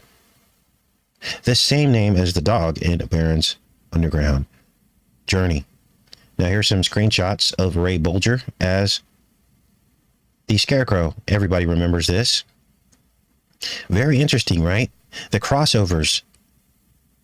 Now, both the Wizard of Oz film and Gulliver's Travels both came out in 1939, as you can see here. Here's the Wizard of Oz, 1939. And here is Gulliver's Travel as well. That came out in 1939. Now, we might decode this 1939 Gulliver's Travels. Why? Because the background images of this film were painted by the same muralist, the same artist that painted Mar-a-Lago, as well as Tesla's New Yorker, as well as Edison Hotel. So there's something to this. This time travel element, going into different worlds. That's what the theme of these things is all about. And there must be some truth to this when you connect it to people like Edison, Trump, and Tesla, and the experimentation that they were working on to reach beyond the veil. Now, there's something interesting about these two films, Wizard of Oz and Gulliver's Travels, both releasing in 1939. The Wizard of Oz released on the 237th day of the year. As you can see right here, let me show you, August 25th, 1939, which is the 237th day of the year. Why is that important? Well, that's the beast number, room 237. And the significance of the release dates of these films is important. This is Gulliver's Travels, and it released on the winter solstice, December 22nd, the birth date of all the false gods, Tammuz, the birth date of Sol Invictus, Dionysus, all the false gods, Apollo, Apollyon, birthday on this date. So there's something to this. So now on yesterday's show, we read in the book that Barron's journey to the Hollow Earth began in the North Ural Mountains. Let me pull that up. I've got the PDF file for the book, if I can find what I did with it. There it is. And as you can see here, according to the learned Don Fum's manuscript, the portals to the world within a world were situated somewhere in northern Russia. Possibly so, he thought, from all indications, somewhere on the westerly slope of the upper Urals. So I began to dig into this a little bit deeper. Well, it just so happens, we're going to go into Google Earth now. It just so happens that the super deep borehole in Kola, which is right here, let's zoom in on this, is very near the Ural Mountains. Here's the Ural Mountains here. They run north to south. And again, according to the book, the upper Urals, which is at the top here, and the westerly slope, as you heard it described there, which would be all this over here. And here is the Kola borehole. Now, we did a video on this super deep borehole last year. Many of you will remember when we were looking into these portals into the earth. And there were many things talked about with this particular borehole. And one of those things was that they had heard voices coming up out of the earth. Here are all the different things that they actually discovered that did not make scientific sense as they were drilling this deep well into the earth, the deepest well ever to be dug into the earth. Now, in the book, they have a giant's well, is what they call it. This is the first leg of the journey for Barron in the book. He goes through what's called the giant's well. And here we are with the Kola super deep borehole, also called a well. Now, what other claims were made about this particular hole that is very close to the entrance described in the book? Well, these voices coming up through here. Now, these were anecdotal reports. They never recorded these sounds. But it says here there was a persistent rumor that the drilling ended in 1992 because scientists pierced a super hot cavity and heard the screams of damned souls. And of course, they write it off as not likely. For that, they probably needed to actually reach the mantle. I guess they never did reach the mantle. What else did they find? Well, something else seems to coincide with the book. There's a lot of water down there. Hot mineralized water was found almost everywhere along the drill path. Everyone figured that the granite would be as dry as a stone. Who says you can't get water from a rock? So there was a bunch of gases down there, unexpected gases. They're not supposed to be at that depth. Unexpected helium, hydrogen, nitrogen, carbon dioxide. Now the book describes gas that was used to keep things warm down there and to basically power this underworld. They actually used methane gas in the book. So they knew in the book that there were these gases going very, very deep into the earth. So they also found these creatures. That's not mentioned in this particular article, but they found live creatures inside the water where there should be none. Subterranean creatures alive miles beneath the earth. So interesting nonetheless. Now let's go back into Google Earth and look at the proximity of the North Ural Mountains to this borehole, the Western Upper Urals. Now, this looks kind of close, but it's actually not very close. Okay, it's probably about 800 miles, 500 to 800 miles between the Kola borehole and the Ural Mountains here. But this is the Arctic. Both descriptions are in the Arctic, as you can see here. The ice begins. Most of this, a lot of this is frozen up here. There's nothing else up here. And when we begin to zoom out, you can actually see the proximity with respect to the rest of the plane here. So it is somewhat close to the description. Now, how could Ingresol Lockwood have known this in 1890? Well, that's up to you to decide. Now, there's more to this because this gets very interesting. Let's go into and look at the Kola borehole. I marked it here on the map. Let's zoom it up, and I'll tell you what that red line is about too in a second. There's something about this site where they decided to begin to dig.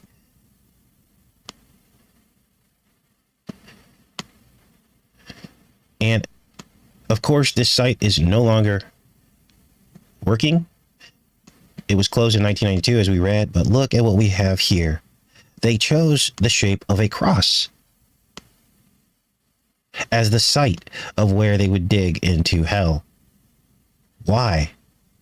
Why would you choose this shape? Well, we know why. Not everybody that wears a cross or donates money to a good cause or does all the things that people like to brag about some of the most evil people in the world, it doesn't mean that they're good, right? It does not mean that they are good. There are such things as false Christs and false crosses and false things. And this is no different. Digging into the depths of hell. Now, you're probably wondering what this red line is. People are probably asking, what is this? Well, it extends from halfway across the earth, from the Pyramid of the Sun and the Temple of Quetzalcoatl at Teotihuacan. Let's zoom this out and follow this red line, because it forms an alignment of sorts. The alignment seems to follow the avenue of this ancient place all the way across the earth. And as we follow the line, you can see it goes right through the center of Greenland.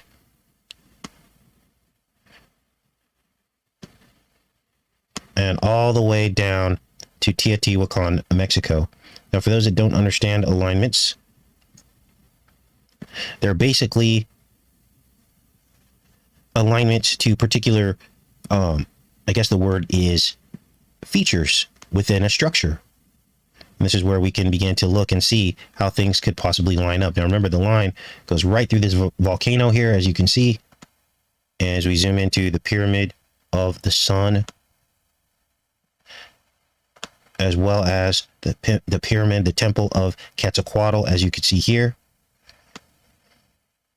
And this becomes the avenue. Now, the alignment is not exact, but this is the Temple of Quetzalcoatl. And this avenue runs up through next to the Pyramid of the Sun, as you can see here. And there's the red line. I think this is the Pyramid of the Moon here. As you can see, the alignment is very close, pointing halfway around the earth to the portal entrance to hell, revealed by the god of the underworld himself, Quetzalcoatl, pointing the way. Interesting, right? Now, let's keep digging into this book. I think we got about halfway through the book yesterday, and so we're going to keep digging into this book. Barron's Underground Journey. We're going to start at page 136.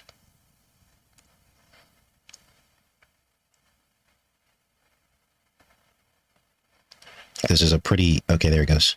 All right. Now, on this particular page, the underground people tell the story of how they ended up in the world within a world. I'm going to close Google Earth here so that we can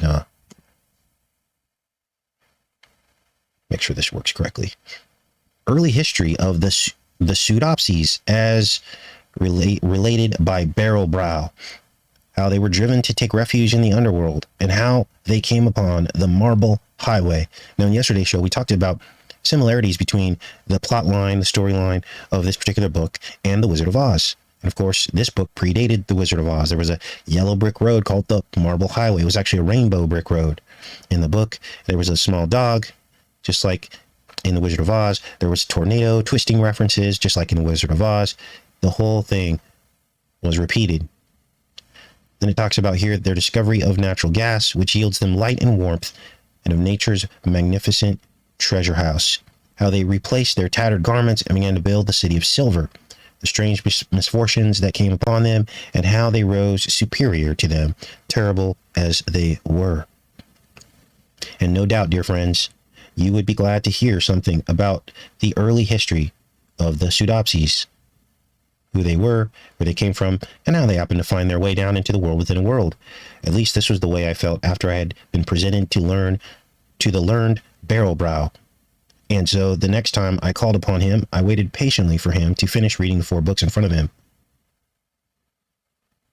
And then I said, "Be pleased, dear master, tell me something concerning the early history of thy people, and explain to me how they came to make their way down into this underground world." "Ages and ages ago," wrote the learned Barrowbrow, "my people lived upon the shores of a beautiful land with a vast ocean to the north of it. And in those days they had the same sense as the other people of the upper world. It was a very fair land indeed, so fair that in the words of the ancient chronicles, the sun looked in vain for a fairer. Its rivers were deep and broad, its plains were rich and fertile, and its mountains stored full of silver and gold and copper and tin. And so easily mined were these metals that our people became famous as metal workers." Now, for those of you that know the story of the fallen angel, the first metal workers were the Canaanites, and they learned from the fallen angels. So deft in their workmanship that the other nations from far and near came to us for swords and shields. Does this ring a bell from the book of Enoch? Breastplates, swords, shields, all of that was taught by the fallen angels. And spearheads and suits of armor and table service and armlets and bracelets, and above all, for lamps most gloriously chased and carved to hang in their palaces and temples. And so we were very happy until one terrible day, the great round world gave a twist, and we were turned away from the sun, so that its rays went slantingly over our heads and gave us no warmth. They're basically describing some kind of an ice age. "Ah me, I could weep now," exclaimed the learned Barrowbrow, "after all these centuries, when I think of the cruel fate that overtook my people. In a few months, the whole face of our land was so covered with ice and snow, and our cattle died, and many of our people too, before they could weave thick cloth to keep their delicate bodies from the pinch cold. But this was not all. The great blue ocean, which had until then dashed its warm waves and white foam up against our shores, now breathed its icy breath full upon us, driving us into our cellars to escape its fury. And in a few brief months, to our horror, there came drifting down upon us fields and mountains of ice. Sounds like the I Pet Goat 2 landscape, doesn't it? With the snowdrifts and ice, which the tempestuous waters cast up against our shores with deafening crash.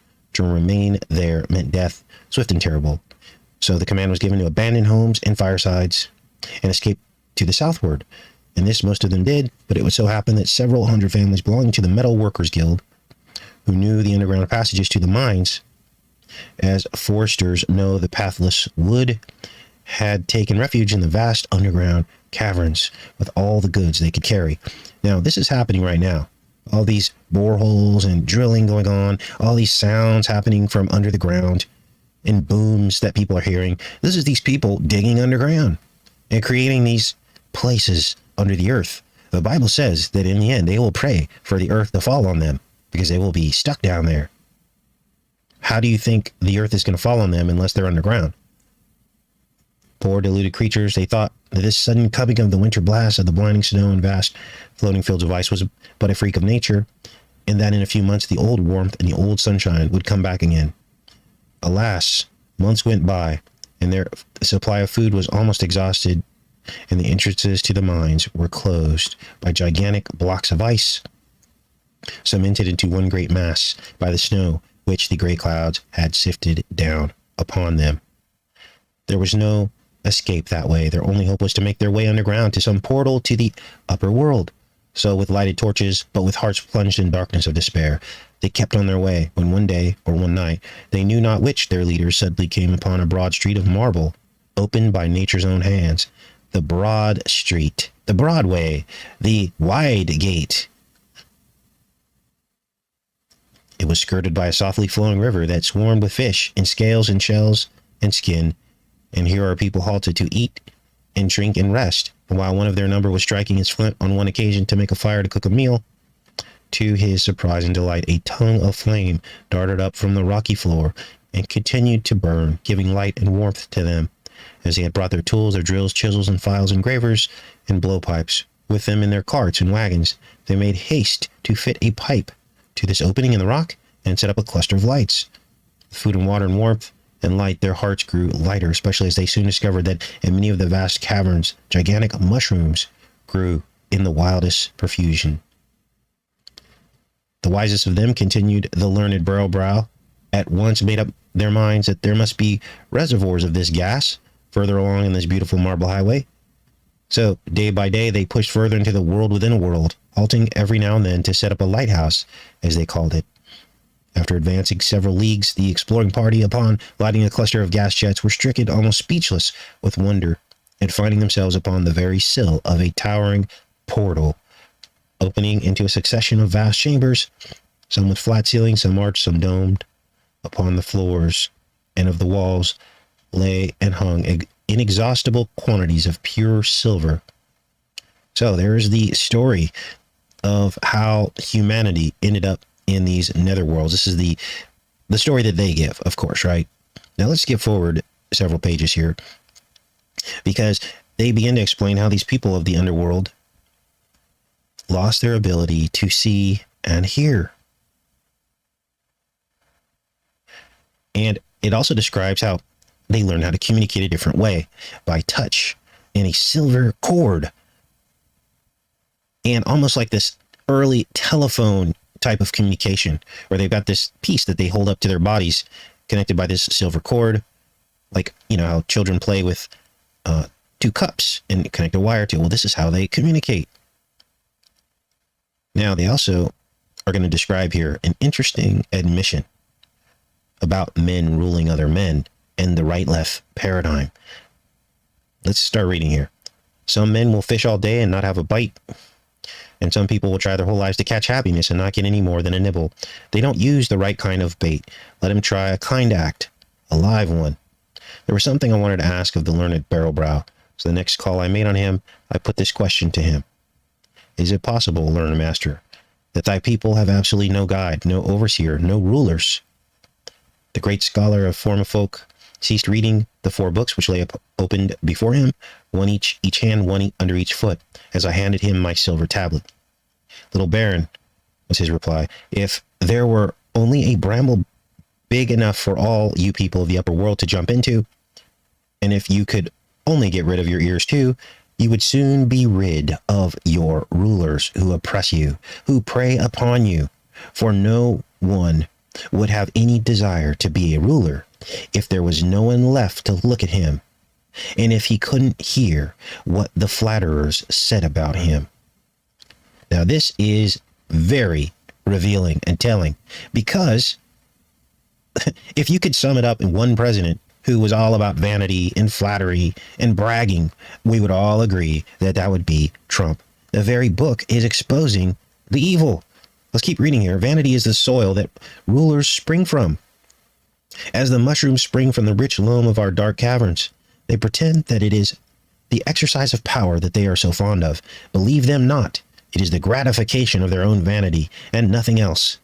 If it were only in thy power to say to every man who itched to be a ruler, well and good, brother, a ruler thou shalt be, but bear in mind, weak man, that when thou hast donned thy gaudy, look, they even use his name here, when thou hast donned thy gaudy uniform and mounted thy gaily caparisoned steed, when thou ridest at the head of troop and cavalcade with 10,000 armed men following thee on foot, as slaves their master, and the plaudits of the foolish multitude rend the air, no eye shall witness the splendor of thy triumph, no ear catch a sound of the deafening cheers. Take my word for it, little baron, no one would want to be a ruler anymore. Where there are no rulers, little baron, continued the learned Barrowbrow, there can be no followers. Where there are no followers, there can be no quarreling. When it becomes necessary in our nation, we form the great circle for deliberation. Each man writes out what he thinks on his tablet. Then the opinions are read and counted and the majority rules. But we form the great circle only in times of urgent need. Generally speaking, the smaller circles answer all the purposes. In fact, the family circle is in most cases quite sufficient. So this is how they handle problems. They have a voting system which is incorruptible, where everyone gives their opinion. I touched first Barrowbrow's heart in token of my gratitude for many things which he had taught me, and then the back of his head to bid him good night. You may imagine his and my delight, dear friends, when the wise Bulger raised himself up upon his hind legs, with his right paw also thanked learned Barrowbrow. Fortunate the traveler, wrote the learned Sudopsi, attended by so wise and watchful a companion. So, they are basically revealing the method by which they enslave each other and allow ourselves to be ruled by men. Now, the Bible can seem to contradict itself, but if you read closely and you step outside of the paradigm that our Christian religions have given us in terms of how to read the Bible and interpret what it's really saying, nowhere in the Bible does God really approve of kings. In fact, the very first kings mentioned in the Bible, he warned against, and he told the ancient Israelites who begged for a king, a representative on earth. He said, if this is what you want, I'll give it to you because I'm about free will. But understand that this is what will happen. They will take your sons and daughters. You will pay money. And he went on and listed all the things that would happen if you open the door to wanting a king on earth. And that's exactly what happened. Now, maybe one of you guys can help me out in the chat and cite the verses that I'm speaking from in the Old Testament about God's warning about kings. Now, we get confirmation, do we not? When Jesus was offered the kingdoms of the world by the person who runs the kingdoms of the world, which is the devil. Now, many people will use some of the scriptures in Romans to say that we're supposed to be in subjection to these kings. And my answer to you is these are simply mistranslated. They're mistranslated intentionally to put you in submission to evil. But if you were to read the Bible in its entirety and look at Jesus' example and how he rejected rulership of these evil kingdoms, then the truth would emerge. But very few people can do that because the church has sold us out. They went with this compromise of the interpretation of the scripture that allows the door to be open to subjection of God's people to an evil government. All governments are evil by definition. Jesus did not want to rule these kingdoms, and it's for good reason. Now, let's keep going with this because there's more.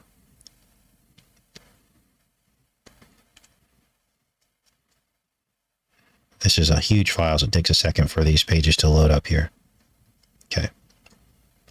Now, in this part, Baron passes from kingdom to kingdom until the end of the book. And one of the last kingdoms is this ice world. Let's get down to that part here. Now, this ice world is bizarre because everyone's frozen. They're like ice humanoids that he finds himself with. And basically, Baron gets himself in trouble with these people because he frees this monkey that was trapped in a cube, in an ice cube. It's crazy. So he devises this plan to try to dig another portal back to the surface. Let's read this. While sitting one day, lost in thought over the very serious problem which I found myself called upon to solve, an idea struck me. I noticed that in the meat quarries, the workmen often made use of sounding rods, which were long pieces of polished bone, ending in flint tips. A Colty-Warpian quarryman, by dexterously twisting this rod, was able to bore a hole 6 feet deep or more into the solid bed of ice.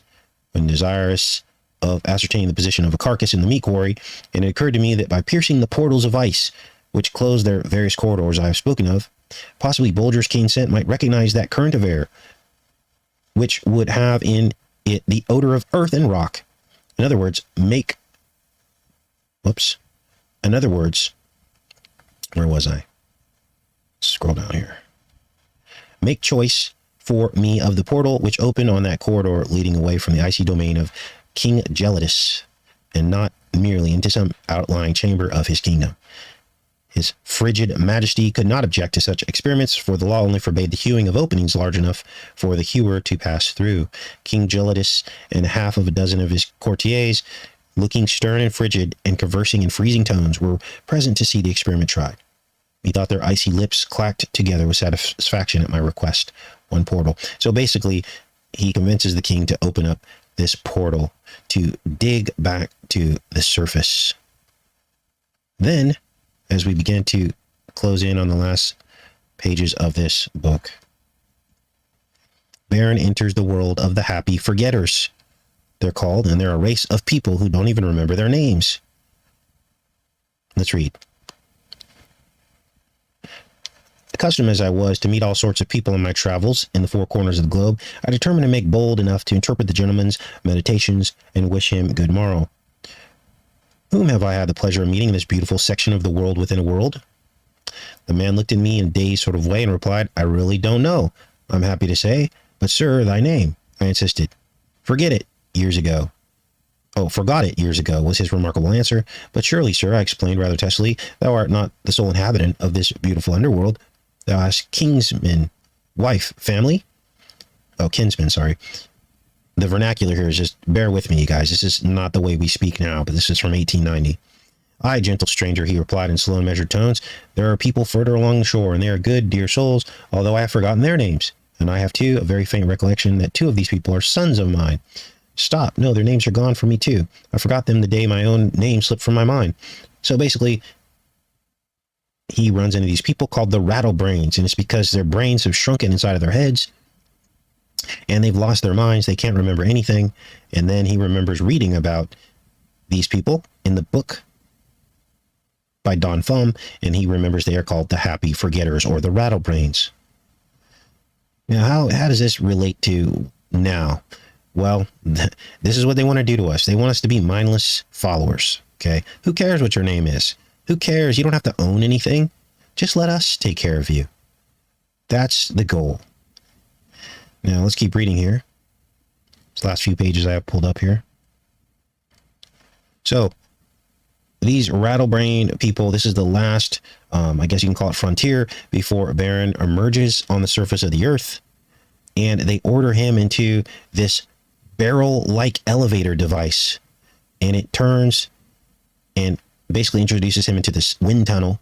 This blows him through this tunnel, and then he enters this water ride kind of thing, like a log ride, and that shoots him back to the surface through a spouting well, they call it. Let's read this, these last few pages here. The blast might toss me violently on my face and possibly break an arm for me or injure me in some serious way. All at once, the deep pealing forth of the organ-like tone ceased, and in its stead came the awful sound of rushing water. Before I had time to think, it was upon me, striking me like a terrific blow from some gigantic fist wearing a boxing glove. The next instant, I was caught up like a cork on a mountain torrent, swaying from side to side, twisted, turned, sucked down, and cast up again, rolled over and over, tossed and tumbled, rolled along like a wheel, arms and legs the spokes. Wonderful to relate, I did not lose consciousness as this terrible current shot me like a stick of timber through a flume, whither I knew not, only that the speed and volume went over and increasingly until the last tumultuous torrent filled the tunnel and robbed me of light, breath, of life, and everything, including my faithful and loving Bulger. How long it lasted, this fearful ride in the arms of these mad waters, rushing as if for life or death through this narrow bore, I know not. Now, it's interesting because they call it a bore, just like the borehole, right? I only know that my ears were suddenly assailed with mighty whiz and rush of waters, as through the nozzle of some gigantic hose, and I was shot out into the glorious sunshine, out into the grand free open air of the upper world, and sent flying up toward the dear blue sky, with its flecks of fleecy cloudlets, and Bulger some 20 feet ahead of me, and that then, with a gracefully curved flight through the soft and balmy air of harvest time, we both were gently dropped into a quiet little lake, nestled at the foot of a hillside yellow with ripened corn. In a moment or so, we had swum ashore. Bulger wanted to halt and shake the water from his thick coat. So here they are. He finally arrives on the surface of the ground, and he's greeted by the Russians, of course. These are the last few pages here. I paid no attention to the question. I was thinking of something else of more importance to me, to wit, my splendid achievement, the marvelous underground journey I had just completed, fully 500 miles in length, passing completely under the Ural Mountains. After a short stay at the nearest village, I engaged the best guide that was to be had, and crossing the Urals by the pass in the most direct line, re-entered Russia and made haste to join the first government train on its way to St. Petersburg. So that's pretty much the end of the book. And there wasn't much else to really see, but I will put a link to this PDF file. Okay, you guys, that was a marathon. We're just coming up on 2 hours. I thought it was actually going to take longer, but we were able to get that done. Tomorrow, we will decode the newest Final Destination movie called Bloodlines. And in the movie, you will see many of the same themes that we covered today. Needles, copper, blue blood, black, dark waters. It's all there, you guys. Bloodlines. That will be tomorrow's show. Let me go back into the chat. Actually, I've been in the chat the whole time. I have a window opened up. So, let's see. Let's restore this chat here. What did you guys think of that? What a trip. Looks like we have a large group. Please share this video. This only gets out if everybody thumbs up this video. This should go viral. This is probably the deepest dive that I've seen on this book, and all of the connections to Baron Trump, Ingresol Lockwood, his belief system about reincarnation, and all of that going back to the beginning. So I love each and every one of you. Have a great rest of your day. And I will see you all tomorrow. Much love.